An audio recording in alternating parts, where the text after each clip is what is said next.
Hello fellas, Gav here with yet another video. Don't know how short this one's going to be. This is the latest in my ships to add to my fleet.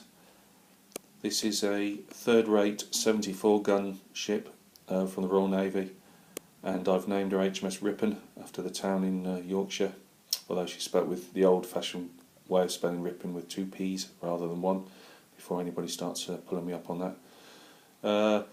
She's a Vengor class stroke surveyor class, but her class were better known as the 40 Thieves. There were 40 of them made from around I think 1806, 1808, something like that, and they were put together by unscrupulous contractors, private contractors. They used shoddy workmanship, shoddy materials, unseasoned timber. They literally continuously needed patching up, those that didn't sink.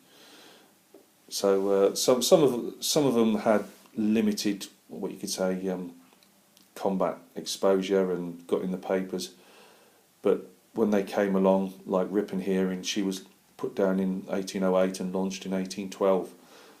So although the American War came along, and obviously the Napoleonic War was still its fight raging away, the big battles had gone. So realistically, they were mainly just sitting outside French ports, stopping the French coming out.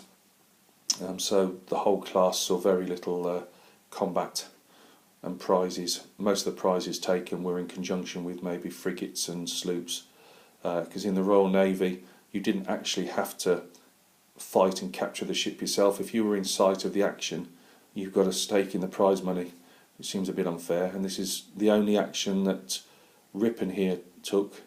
This is HMS Rippon. Was a battle that took, or a small conflict that took place with a French frigate called the Weser.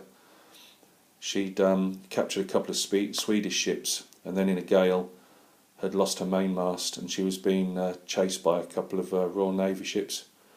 And then Rippon just happened to come across them, and the French frigate, while sailing towards Rippon to strike her colours and surrender, because there was no way she was going to take on a third-rate line of battleship, she fired a couple of broadsides into the other two ships, HMS Scylla and HMS Royalist, and then went straight over to the Rippon and surrendered.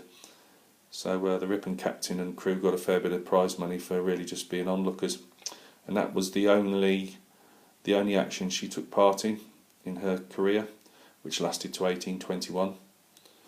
A few of the ships were converted to steam later on, and several took part in the Crimean War. They'd probably been laid up for 20 odd years, but they were put together and sent out to either bombard the Russian ports in the Baltic, or to take part in the actual Crimea itself. But Rippon here, she was broken up in 1821. Most of the class they were just rotten ships, unfortunately. So this will need a bit of a touch up. They normally need 2 or 3 touch ups. I'm going to put the masts in later on after another varnish. There you can see I've left the guns, which are on the top here, are a mixture of carronades and cannon. I've left the gun carriages in just natural wood. On a Royal Navy ship they could be things like natural wood. Red was quite popular, and so was ochre, the same colour as the ships.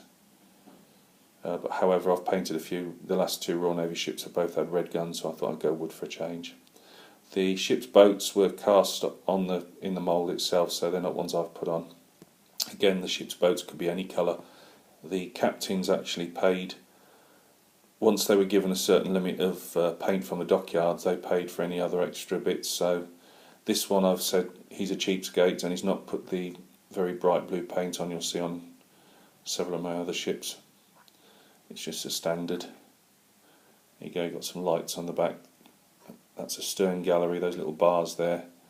That's for the captain to walk round. That's his private little place to get away from everyone else. I've painted a few extra gun ports on the top as well, because what these ships could also do, well, any ship in the Royal Navy and in the Honourable East India Company as well. They'd either paint out the gun ports to make them look as if they weren't carrying as many guns, so they could entice a smaller French ship to attack them, or they'd actually paint more gun ports on to make themselves look bigger. So yeah guys, that's a little tour of the HMS Rippon before she starts getting the next stage, which is, if I just cast up there, I've got these sails to put on. The sails again, I'll need some more work on them, but until they're fixed in, I want to fix them in now with some super glue gel and give them another paint, give them a varnish, a couple of coats of varnish, and then they'll be ready for rigging. Now, just like the French frigate that I did several months ago, these are going to be using the paintbrush bristle method. Well, it's not a paintbrush you use, it's actually a brush for, I think, putting on wallpaper paste, if I'm right. But I'll show you the type of things to do and how to paint them and how to fix them on in the next video. So thanks for stopping by and taking a look at HMS Rippon, and I'll catch you all again soon. Cheers.